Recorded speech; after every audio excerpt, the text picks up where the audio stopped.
Hej, I har klikket ind på Klimaet.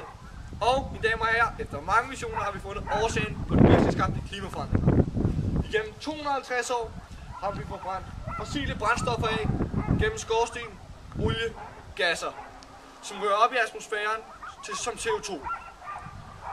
Det skaber ubalance i drivhuseffekten og skaber ubalance i kulstoffets kredsløb. Plus vandets kredsløb. Og det kan blive endnu værre, mine damer og herrer, hvis vi når til tipping points. Tipping points, mine damer og herrer, det var mit stikord. Men før vi overhovedet kan tale om de her tipping points, så skal vi jo lige have slået fast, hvad drivhuseffekten er. Drivhuseffekten, den har altid været her. Den har været her siden jorden har haft sin atmosfære. Hvis der ikke var den her drivhuseffekt, så havde vi simpelthen ikke kunne leve her. Temperaturen ville være nede omkring minus 18 grader, og det er altså lige på grænsen af, hvor alt liv kan eksistere.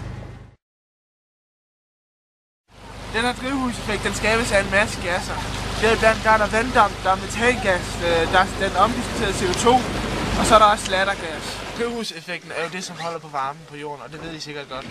Det er jo sådan, at når solens stråler de kommer ned på jorden, så er de kortbølgede.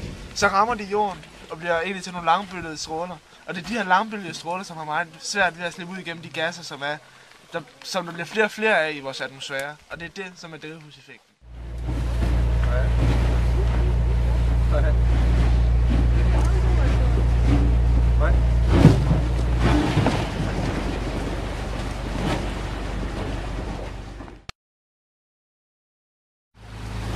Som Jannik nævnte, så er der en del faktorer, som spiller ind på hele den her klimatoriske diskussion.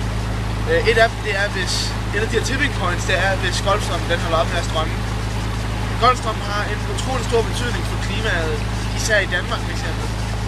Det er jo sådan, at det varme vand fra ækvator, det bliver transporteret op til omkring Østgrønlands kyst. Her der møder der så noget koldt vand, nogle isbjerge, hvorefter at det her vand det bliver afkølet.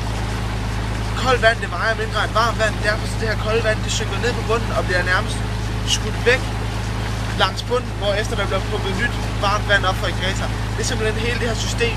Hvis det forsvinder, så har vi det her tipping point, hvor der går noget galt. Hvis isbjørnene på østkysten af Grønland forsvinder, så er der heller ikke mulighed for, at Golfstrømmen kan blive kølet af, og derved der svækkes Golfstrømmen. Og hvis Golfstrømmen svækkes, så er det der problemet ligger. Et af de her andre tipping points, det er simpelthen, hvis jorden den bliver opvarmet så meget, som den gør, så bliver vandet varmere. Nu er det sådan, at koldt vand, det kan faktisk oplære flere gasser, altså mere CO2, end varmt vand kan. Så jo varmere vandet bliver, så vil jorden så vil havet sådan set slå en ordentlig brud, og der vil blive frigivet mere og mere CO2. Det er samme princip som med permafrost. Hvis den smelter, jorden går en ordentlig skid for at sige det. Mere og mere CO2. Det er samme princip som med permafrost. Hvis den smelter, jorden går en ordentlig skid for at sige det.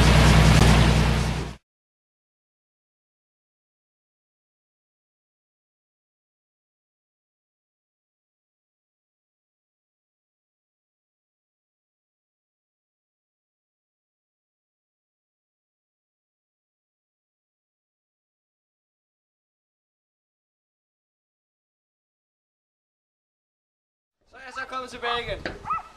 Og I har lige set Andreas ude på skibet fortælle om teorien.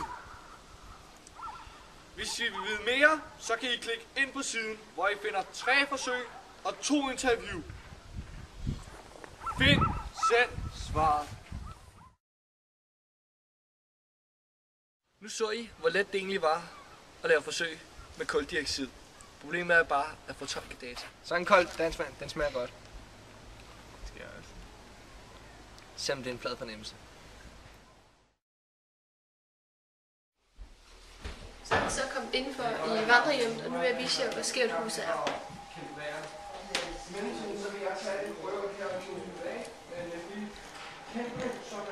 Jeg sidder ude foran vandrehjemmet, hvor vi bor, og vandrehjemmet det er faktisk bygget oven på permafrost.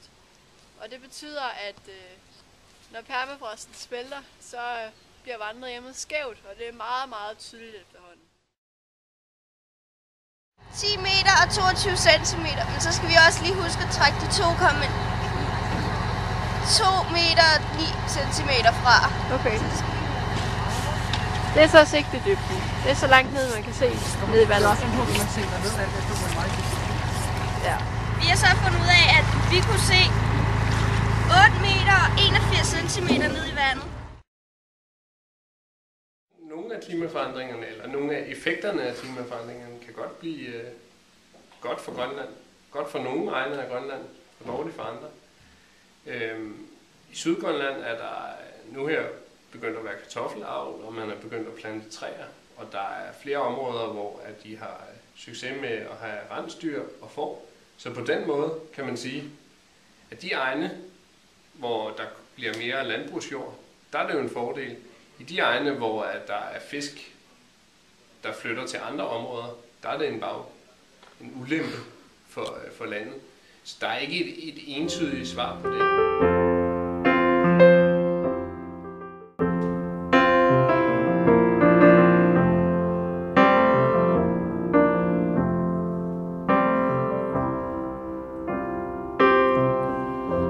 Open up your door, I know we've both been here before. There's a shadow fading here, a revolution on its way. Open up your mind, I know I've drowned in there before, but my wings are drying off. I am ready to dive in, I am coming back again to you.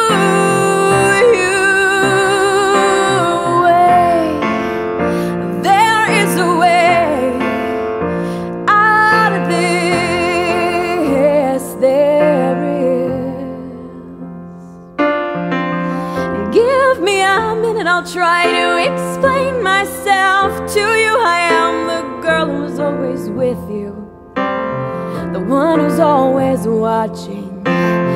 Give me a break, I thought that you understood this already. And I'm not trying to deceive you, I don't have that much time on my hands. I am not going to leave you alone.